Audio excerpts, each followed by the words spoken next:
I do apologise for how bad I look and how bad the visual in this video will look today, as I have pretty much just come out of shower / bath. Not really sure which one it was. I used both utensils, if they're called utensils, whatever. So yeah, also my lighting is utter crap and I don't have money to actually get good lighting, so I am stuck with pretty much two very bright warm lamps, which I am afraid might melt through the things that I am leaning them on. So the other day I was told that I am a real life Daria in one of the comments of my videos, not this one. But for the sake of, you know, improving my videos as a whole, I have decided that I'm going to try and be more happy in all of my videos.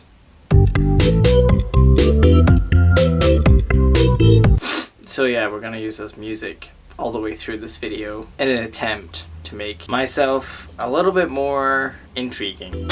So today on Roomies, or this week on Roomies, it is advice week and everybody is doing whatever they're doing. Pretty sure it's predominantly serious, but hey, I've decided to do my video on advice when you come to Scotland. If you are watching this, the chances of you actually living in Scotland are very limited, and therefore you probably don't know a lot about Scotland, and in fact you probably idolize it.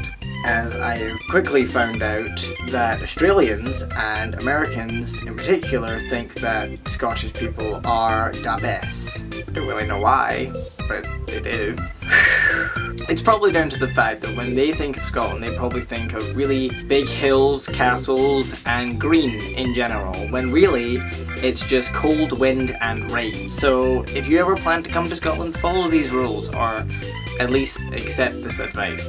Number 1, bring jumpers or sweaters or whatever you call them, and bring a lot of them, at least 5, maybe 6. I mean, the reason why you want so many is not to layer it up, because as it is cold, it probably isn't that cold. The reason to having so many of them is the fact that they will probably get ruined and you need a few intact to actually keep you warm. For instance, if you only bring one jumper, then the chances of that jumper surviving through the whole of your trip are incredibly slim. You know why? Because wind and rain and hail are a thing over here, and they happen frequently, especially in the winter.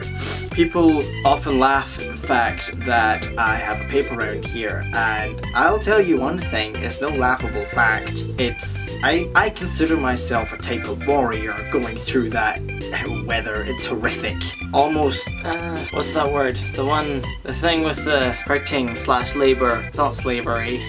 It's almost inhumane. That wasn't the word that I was looking for, but it'll do. Number 2, bring umbrellas. Again, bring more than one, because wind is a thing. If you think it is if it's windy and it's raining at the same time, do not make the mistake to bring an umbrella. You just have to force it without one, because if you bring an umbrella to Scotland, the chances are that it will end up inside out, and it may even take you to a different continent. Just saying.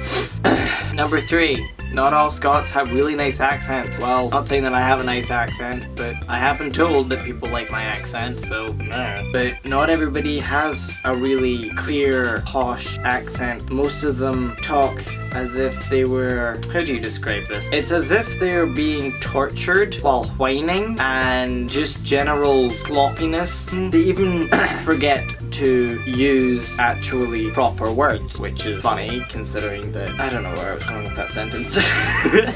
Number 4, you're gonna need to learn some of the language, because Scots not only speak English, but a lot of them speak with a very thick Scottish accent, and not only that, but they mix it in with our original language, which is Gaelic, or however you want to pronounce it. So they often say things like I and hen and ken, which means I means yes, ken means I know, hen means woman or a girl. What else is there? I'll just try and list some of them off the top of my head. There is wet, which is what, but you know, and out, which is out, but you know, those can just be considered the English language with a Scottish accent on them, so whatever.